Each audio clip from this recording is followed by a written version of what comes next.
আসসালামু আলাইকুম। সবাই কেমন আছেন? আশা করছি মহান আল্লাহ তাআলার অশেষ রহমতে সবাই অনেক ভালো আছেন। আলহামদুলিল্লাহ আমরাও ভালো আছি। আর আমি একটু বেশি ভালো আছি কারণ আমার আপু আমাদের বাড়িতে বেড়াতে আসছে। আর ওই আপু যে কাজগুলো করছে এটাই আমি একটু ভিডিও করে নিলাম আরকি। মানে স্মৃতির পাতায় ধরে রাখার জন্য। আমি আগেই আপনাদের সাথে আরও অনেক ভিডিওতে শেয়ার করেছি। আপনাদেরকে বলেছি যে আমি যে ভিডিওগুলা করি সবসময় আমি ভিডিও করি না। মাঝে মধ্যে একটু মন চাইলে করি। তো ওইগুলা করি শুধুমাত্র স্মৃতিটা ধরে রাখার জন্য। মানে যেগুলো আমার মনে হয় যে এটা রেখে দেই, কখনো পরবর্তীতে দেখতে পারবো, ঠিক ওই উসিলাতে মানে ওই কারণেই যে পরবর্তীতে যেন আবারও এই এখনকার সময়টাকে তখনকার সময়ে দেখতে পারি, এই আর কি। তো আপু আসছে আমাদের বাড়িতে রবিবার আর চলে গিয়েছে শুক্রবার।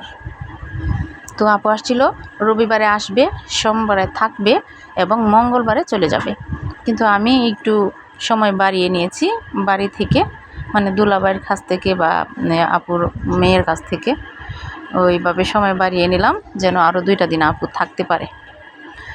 তো আপু আসছে, আমি আপুর জামা কাপড় সেলাই করে দিচ্ছি। উনি 8 সেট কাপড় চোপড় নিয়ে আসছে। আমি যেহেতু সেলাইয়ের কাজ পারি সেজন্য, আর আমার কাটিংটা বা ফিনিশিংটা ভালো হয়, ওনার অনেক ভালো লাগে পরতে। মানে আপুর ফিটিংসটাও ভালো হয় টেলার্সের চাইতে বেশি আমি যদি বানিয়ে দিই, সেজন্য নিয়ে আসছে। আর বলছে যে যত কাজকর্ম আছে ওইগুলো আমি একটু হেল্প করে নিব, তুমি আমার জামাগুলো তৈরি করে দিও।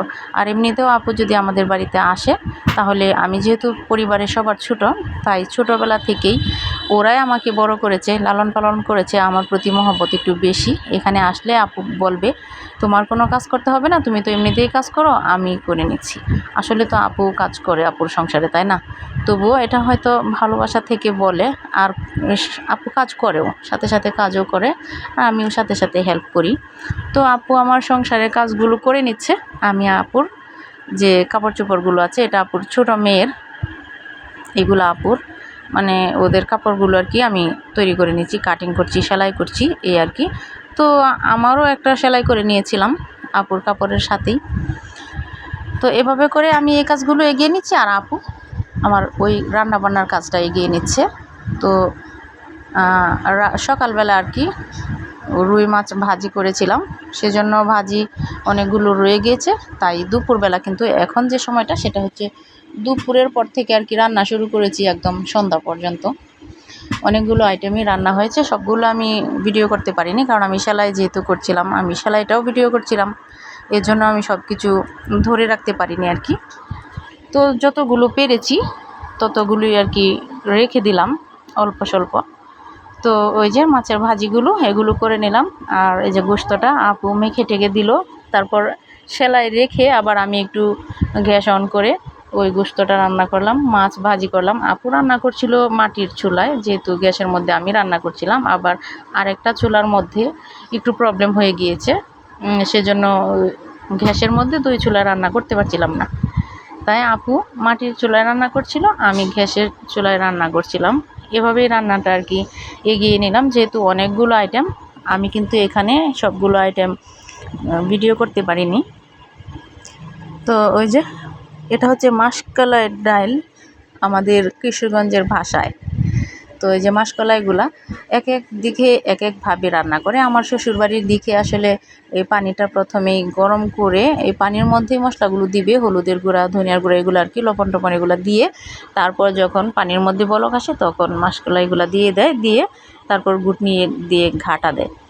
তো আপুরা তৈরি করে আগেই মেখে নেয় আর কি ওইভাবে। তো বিভিন্ন এলাকার রান্নাবান্নার পদ্ধতি আর কি বিভিন্ন রকমের, এটা নিয়ে ইনসাল্ট করার মতো কিছু নেই। তো রান্না এটা হচ্ছে একটা শিল্প, যেভাবেই রান্না করেন না কেন রান্না তো রান্নাই, ভালো লাগে। প্রত্যেকের যার যার এলাকার রান্না যার যার কাছেই ভালো লাগে। তো এভাবে করে রান্নার পালা চলছিল একের পর এক।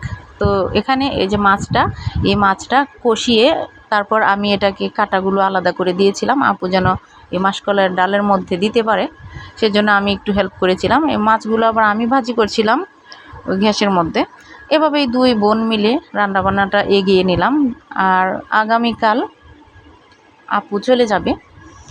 ওই চলে যাবার আগের দিনের ভিডিওটাই করেছি আর কি। আর আপু তো এসেছিলো আরও আগে, একদিনও ভিডিও করিনি। এই যে বললাম না যে আমি আসলে শখের বসে ভিডিও করি, আর সব সময় সব কিছু ভিডিও করি না।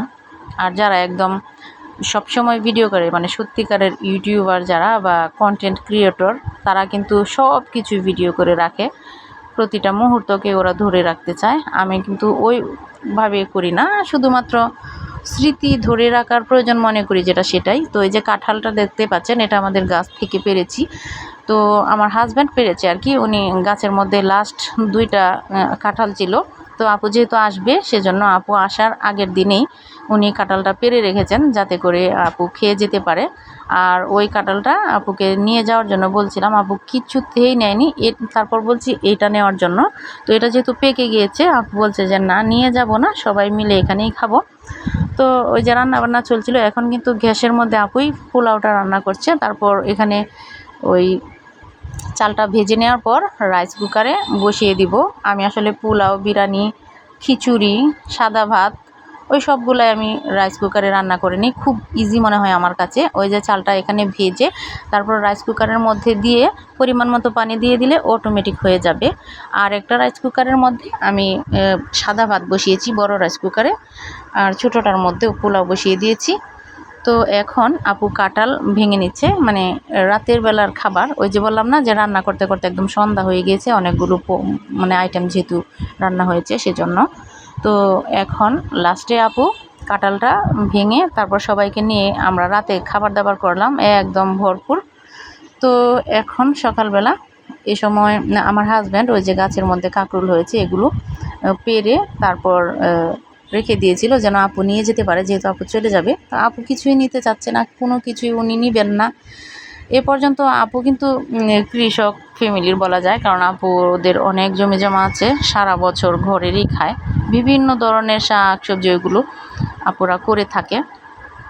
এবং শুধুমাত্র যে ধান সারা বছরের ঘরের খায় ওইরকম না, ধনিয়া, তারপর পেঁয়াজ, রসুন ওইগুলোও সারা বছর ঘরের খেতে পারে, মানে আপুরা করে আর কি এরকম। সেজন্য উনি সবজি নিতে চাচ্ছিল না, কিন্তু আমার ইচ্ছে করছিল। মানে কিছু কিছু মানুষ থাকে না যাদেরকে দিলে ভালো লাগে, দিতে পারলে ভালো লাগে, মন খুশি হয়, ওরকম মানে মনের মধ্যে কোনো ধরনের কিপটামি থাকে না আর কি, দিলে ভালো লাগে, খাওয়াতে পারলে ভালো লাগে ওরকম। তো যেহেতু জোর জবরদস্তি করে আমার হাজব্যান্ড ওই কাঁকরোলগুলো পেরেছিল আপা নেওয়ার জন্য আর কি। আর এই যে দেখছেন আমাদের ঘরটা তৈরি এখনও কমপ্লিট হয়নি, অর্ধেক হয়েছে। যেহেতু আমার মামা শ্বশুর আর কি কন্ট্রাক্টর এটার, ওনার আরও 2টা সাইড আছে, 2-3টা সাইড আছে, ওইদিকে ব্যস্ত হয়ে গিয়েছেন।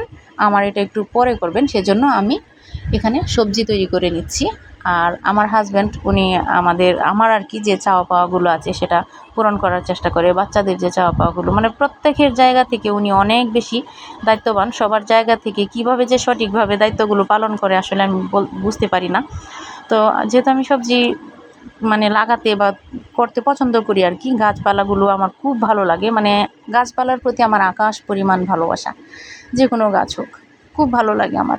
সেজন্য ওনার কাছ থেকে অনুমতি নিয়ে আর কি আমি এই ঘরের ভিটায় এই সবজিগুলো লাগিয়েছি, বিভিন্ন ধরনের সবজি লাগিয়েছি। একদিন আপনাদের সাথে শেয়ার করার চেষ্টা করব, অর্থাৎ স্মৃতি রাখার চেষ্টা করব আর কি, কী আইটেমের গাছগুলো আমি লাগিয়েছিলাম সেগুলো আপনাদের সাথে শেয়ার করার চেষ্টা করব ইনশাল্লাহ। তো আপুকে জোর করে এই বরবটিগুলো উঠিয়েছি, যে একটু উঠাও, মানে আপুকে দিয়ে দিব, সেজন্য আপু উঠাতে ছাড়ছিল না। তো জোর করে এগুলা উঠিয়ে তারপর দিয়ে দিলাম। তো এ পর্যন্ত আপুর বাড়ি থেকে কিন্তু অনেক ধরনের শাকসবজি নিয়ে আসছে, ওই ধরনের ভিডিও কিন্তু আমার চ্যানেলে আছে, চাইলে আপনারা দেখে আসতে পারবেন। তো এখন লাস্ট পর্যায়ে আপুরা চলে যাচ্ছে, কিন্তু আমার পিচ্চি মেয়েটা কিছুতে আপুর কুল থেকে আসতে চাচ্ছিল না। যখন গাড়ি দাঁড় করিয়েছে তখনই ও বুঝতে পেরেছে যে আপু চলে যাবে, সেজন্য আপু কিছুতেই মানে আমার মেয়ে আপুর কুল থেকে নামতে চাচ্ছিল না। তো ওরা তো অনেক কষ্টের পর ওর আব্বুর কুলে এসেছে, আর আপুরাও বিদায় নিল। তো সবাই ভালো থাকুক।